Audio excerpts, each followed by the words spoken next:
At 7:04 this morning, the 41st annual Army 10-miler is on. People were worried about the government shutdown if it would cancel this tradition, but organizers were able to save the race.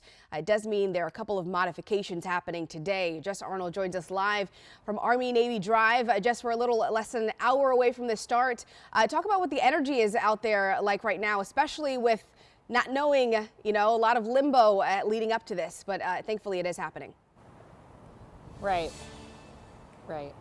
Yeah, well, we're seeing droves of runners already showing up. They're excited regardless of this nasty start to the day out here.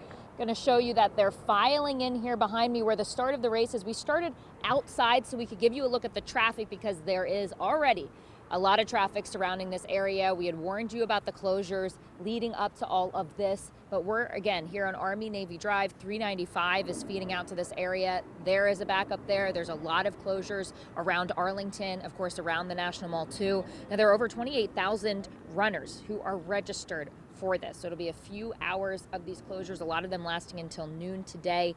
And interesting here, this is the only race that starts and ends at the Pentagon. This is a big deal for runners across the country, particularly runners in this area.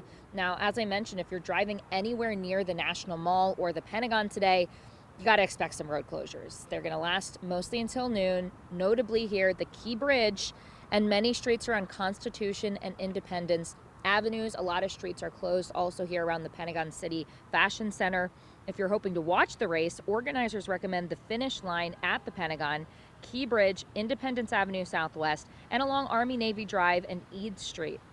Now, just make sure you do not bring a backpack of any size, a gym bag, or any coolers or glass bottles. When it comes to the shutdown impact that Marcella mentioned, organizers say that has mainly affected the expo and the packet pickup location that happened yesterday and Friday, and that the race is actually mainly funded through registration fees and sponsorships. Now, all proceeds benefit U.S. Army family and morale, welfare, and recreation programs. Now, as these runners continue to head in, we will be heading in as well. The wind is picking up out here. It is not going to be the nicest start weather-wise to this race, but I know these runners are still going to bring the energy. There's plenty of activities that are going to be inside there near the Pentagon at the finish line.